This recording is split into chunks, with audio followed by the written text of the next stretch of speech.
नमस्कार दोस्तों, स्वागत है आपका मेरे चैनल पर। दोस्तों आज हम पढ़ेंगे दिल्ली सल्तनत। हमारा चल रहा था मध्यकालीन भारत में, और दिल्ली सल्तनत में हमने आज पढ़ना है सैयद वंश और लोधी वंश। तो दोस्तों सैयद वंश के बारे में हम जानते हैं। दोस्तों सैयद वंश में जो सबसे पहले हमारा पॉइंट बनेगा वो है दोस्तों आपका कि सैयद वंश का समय काल कितना रहा। दोस्तों मैं आपको बता दूं कि सैयद वंश का जो समय काल रहा है वो 1414 से 1451 रहा है। 1414 से 1451, इसमें 4 शासक टोटल हुए हैं। ठीक है, अब इससे संबंधित जो महत्वपूर्ण पॉइंट है वो देखते हैं। दोस्तों सबसे पहले पूछा जाता है कि सैयद वंश के संस्थापक कौन थे। ठीक है दोस्तों, सबसे पहले आपसे यही पूछा जाएगा कि सैयद वंश के संस्थापक कौन थे। तो दोस्तों ये थे आपके खिरज खां। कौन थे? खिरज खां। अगला देखते हैं, इन्हें रैयत आला की उपाधि दी गई थी खिरज खां को। तो आपसे पूछा जाएगा रैयत आला की उपाधि किसे दी गई।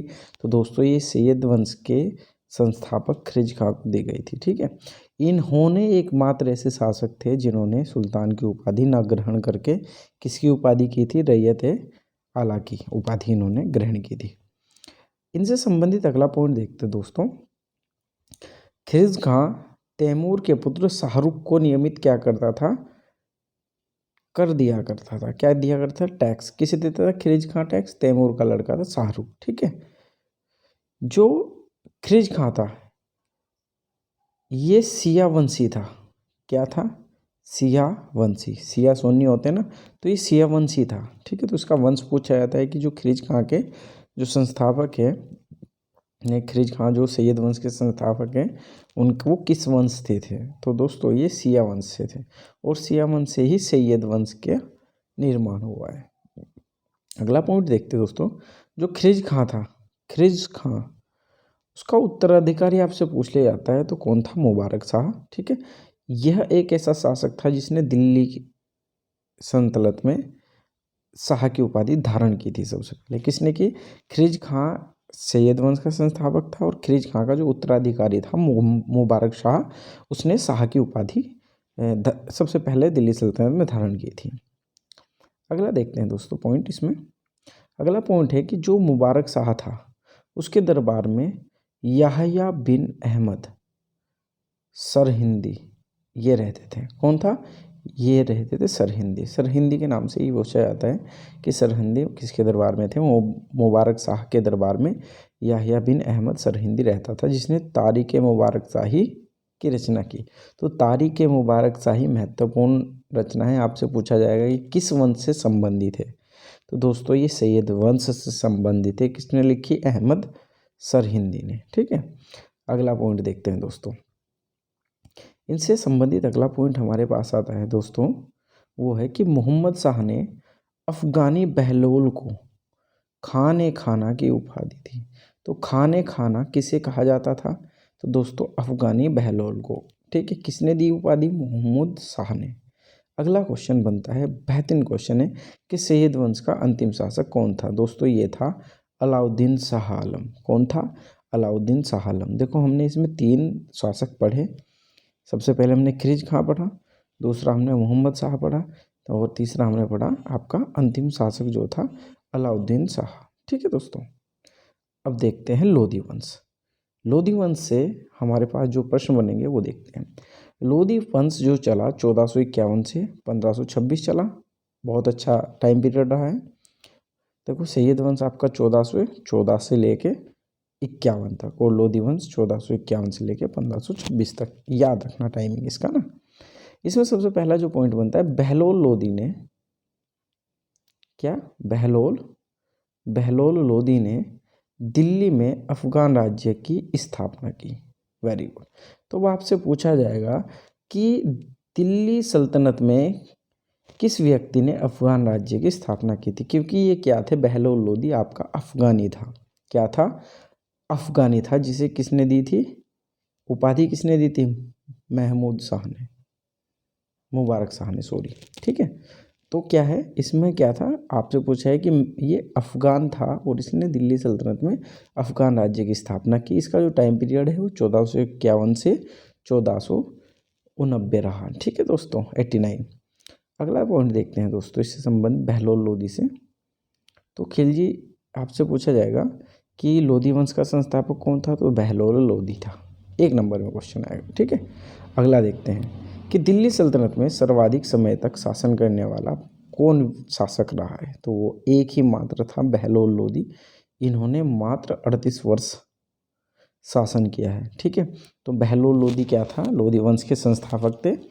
अगला देखते हैं दोस्तों, अगला जो पॉइंट बनता है इनसे वो बनता है दोस्तों कि बहलोल लोदी अपने सरदारों को मकसद ए अली कहता था और उनके खड़े रहने पर स्वयं खुद को खड़ा रखता था। यानी कि उनके सम्मान में क्या था कि उनको बुरा ना लगे, ठीक है। जो दरबार के अंदर सरदार होते थे उनकी नियुक्ति की जाती थी। देखो ये सरदार की डेफिनेशन बता दूं कि जो अफ़गानी सरदार या शासन करने वाले या प्रशासनिक अधिकारी होते थे जो सभा के अंदर, ठीक है, तो उनको बड़े पदों पर नियुक्त व्यक्ति को सरदार कहते थे इनके समय में, ठीक है।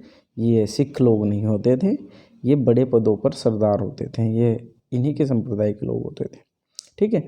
तो आपसे क्वेश्चन पूछा जाता है कि मकसद ए अली जो शब्द था उसकी स्थापना किसने की, तो बहलोल लोदी ने की थी, ठीक है। और ये क्या करता था, अपने दरबार में जो सरदार खड़े होते थे तो ये भी उनके साथ स्वयं खड़ा रहता था। अगला देखते हैं, बहलोल लोदी ने बहलोल नामक सिक्का चलवाया। तो इम्पोर्टेंट क्वेश्चन है कि बहलोल नामक सिक्का किस वंश में चला, लोदी वंश में, ठीक है। और किसने चलवाया, बहलोल लोदी ने। अब देखते हैं दोस्तों, लोदी वंश का सबसे शक्तिशाली शासक जो था वो देखते हैं दोस्तों, सिकंदर लोदी। इसका टाइम पीरियड रहा 1489 से 1517 तक, 1489 से 1517 तक। सिकंदर लोदी जो था वो हिंदू माता के पेट से जन्म लेता है, अर्थात जो सिकंदर लोदी था वो हिंदू था, ठीक है। और ये लोदी वंश का सबसे महान शासक था, सबसे महान, ठीक है। तो आपसे पूछा जाता है कि इनमें से किस शासक की माता धर्म से हिंदू थी, ठीक है, तो वो सिकंदर लोदी की थी।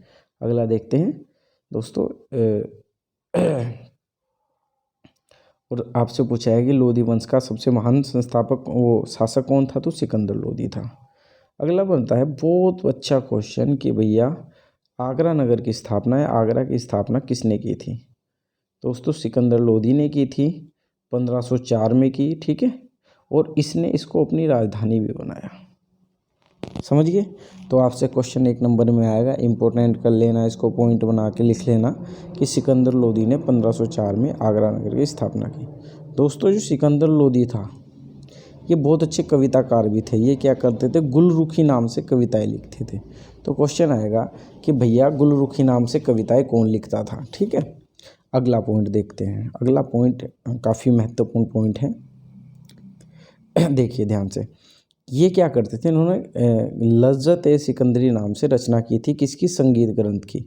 तो आपसे इसमें सिकंदरी लिखा हुआ है तो आपसे ये तो पूछेगा नहीं कि लज्जत ए सिकंदरी की रचना किसने की, आपसे पूछेगा कि लज्जत ए सिकंदरी किससे संबंधित है, दोस्तों संगीत से। ये संगीत ग्रंथ है लज्जत ए सिकंदरी, ठीक है। अगला देखते हैं कि दोस्तों गज़े सिकंदरी का प्रयोग किसने किया था, तो दोस्तों गजे सिकंदरी का प्रयोग भी सिकंदर लोदी ने किया था। सिकंदरी आ रहा है तो आप पहचान लोगे, लेकिन गजे सिकंदरी का प्रयोग किस चीज़ में किया गया, दोस्तों भूमि की पैमाइश।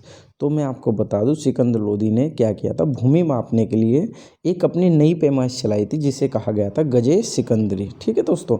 ये दोनों ही क्वेश्चन बड़े महत्वपूर्ण हैं दोस्तों, ये अच्छे से पढ़ के जाना पेपर में। अगला देखते हैं दोस्तों कि सिकंदर लोदी ने महिलाओं को पीरों व संतों की मज़ारों पर जाने पर प्रतिबंध लगाया। महत्वपूर्ण क्वेश्चन, जो आज के समय में महिलाओं को मतलब कुछ ऐसे रीति रिवाज है जिनके द्वारा कि महिलाओं को पीछे एक तरीके से मुख्य धारा से साइड में करके रखा जाता है। महिलाओं को आज भी आपने देखा होगा कि कुछ लोग ये कहते हैं कि वो तो पैरों की जूती होती है, और कुछ लोग उन्हें उसी तरीके से ट्रीट भी करते हैं। तो वो जो मानसिकता जो बनी है उस मानसिकता का एक एग्जाम्पल हमें यहाँ देखने को मिल सकता है सिकंदर लोदी के समय में। इन्होंने क्या किया था, इन्होंने पीरों और संतों की मज़ारों पर महिलाओं का बिल्कुल वर्जित कर दिया था कि ये नहीं जाएगी। तो ये 1 नंबर का क्वेश्चन है और बहुत अच्छा क्वेश्चन है। अगला देखिए, सिकंदर लोदी एक पहला शासक था जिसने खुम्स या लूट के धन में से हिस्सा नहीं लिया था। ठीक है, तो इसने क्या था, जो लूट का धन आता था उससे हिस्सा नहीं लेता था, वो सैनिकों को ही दे दिया जाता था। ठीक है दोस्तों, अगला देखते हैं दोस्तों। अगला जो पॉइंट है हमारे पास कि मोठ मस्जिद का निर्माण किसने कराया था। तो मोठ मस्जिद का निर्माण सिकंदर के वजीर ने कराया था। किसने कराया था? मोठ मस्जिद का निर्माण सिकंदर के वजीर ने कराया था। और मोठ मस्जिद किस वंश से संबंधित है? तो लोदी वंश से संबंधित है। अगला देखते हैं दोस्तों। सिकंदर लोदी ने ज्वालामुखी मंदिर की मूर्तियां तोड़कर उसके टुकड़ों को मांस तोलने के लिए कसाईयों को दे दिया था। इंपॉर्टेंट क्वेश्चन दोस्तों, सिकंदर लोदी ने कौन से मंदिर को मूर्ति का खंडन किया था और उस मूर्ति को मतलब जो टुकड़े हुए थे उससे ना मांस तोलने के लिए कसाईयों को दिए गए थे। बहुत अच्छा क्वेश्चन है। ठीक है, तो इंटरेस्टिंग क्वेश्चन है, तो मंदिर ध्यान रखिएगा। ज्वालामुखी मंदिर था, किसने शुरू किया था दिल्ली सल्तनत के अंदर? मंदिर या मूर्ति की टुकड़ों से मांस तोलने का कार्य किसने शुरू कराया था? सिकंदर लोदी ने। अगला देखते हैं दोस्तों। अगला जो पॉइंट बनेगा हमारा, लोदी वंश का अंतिम शासक कौन था? दोस्तों इब्राहिम लोदी था, जिसने से 1526 ईस्वी तक शासन किया। अब आएगा मज़ा। अब आ गए बाबा जी, यानी कि बाबर की एंट्री हो गई अब, और बाबर ने पूरा ही हालत ख़राब कर दी इन लोगों की। दोस्तों देखो, 21 अप्रैल 1526 को बाबर व इब्राहिम लोदी के बीच एक युद्ध होता है। 21 अप्रैल 1526 को बाबर और इब्राहिम लोदी के बीच युद्ध होता है, जिसे क्या कहा गया है? पानीपत का प्रथम युद्ध। क्या कहा गया है? पानीपत का प्रथम युद्ध। तो इसका अधिकांशतः सन पूछा जाता है। ठीक है, और किसके बीच हुआ और कहाँ हुआ? तो आपसे पूछा जाता है कि पानीपत की लड़ाई कब हुई? भैया 1526 में। तारीख क्या थी? 21 अप्रैल। किसके बीच हुई दोस्तों? ये हुई दोस्तों आपके बाबर व इब्राहिम के बीच। ठीक है, इसमें इब्राहिम लोदी हार जाता है। अब एक इंटरेस्टिंग फैक्ट ये है कि जैसे इब्राहिम लोदी हारता है तो बाबर का शासन शुरू, मुगलों का शासन शुरू। भैया मुगल शुरू हो जाएंगे अब आपके। अगला देखिए दोस्तों, इब्राहिम लोदी दिल्ली सल्तनत का पहला शासक था जो युद्ध भूमि में लड़ता हुआ मरा। इंपॉर्टेंट क्वेश्चन करो कि दिल्ली सल्तनत का वो कौन सा शासक था जो युद्ध भूमि में या किसी युद्ध में जिसने अपने प्राण त्यागे हो? तो दोस्तों वो ये था इब्राहिम लोदी, पानीपत के प्रथम युद्ध में। अगला देखो दोस्तों पॉइंट कि बाबर को भारत पर आक्रमण करने के लिए किसने बुलाया था या किसने न्योता दिया था? तो दोस्तों दौलत खां लोदी था और आलम खां था। कौन था दोस्तों? दौलत खां और आलम खां, दोनों ही इंपॉर्टेंट क्वेश्चन है कि बाबर को भारत पर आक्रमण करने के लिए किसने बुलाया? दौलत खां और आलम खां ने। ठीक है, किसने न्योता दिया? दौलत खां और आलम खां ने। दोस्तों अगर आपको हमारी ये वीडियो अच्छी लगती हो तो प्लीज़ लाइक भी किया करो यार, शेयर भी किया करो, और शेयर ज़रूर किया करो ताकि थोड़ा सा उन बच्चों के पास भी हमारे नोट्स जाए। और हमारा जो ये वीडियो बनाने का पर्पज़ यही है कि जो हमारे पास निजी तौर पर बच्चे कोचिंग करते हैं उनका हम सिलेबस जल्दी से जल्दी कंप्लीट कराएं। ठीक है दोस्तों, ये बहुत अच्छे नोट्स हैं जो मैं आपको करा रहा हूँ, बहुत बेस्ट नोट्स हैं और बहुत सेलेक्टेड क्वेश्चन इसमें मैंने रखे हैं। वैसे तो बहुत भंडार है हिस्ट्री, पर जितने भी हैं तो बेस्ट हैं, पेपर में आते हैं। तो प्लीज़ सपोर्ट कीजिएगा, वीडियो को शेयर कीजिएगा, लाइक कीजिएगा। धन्यवाद।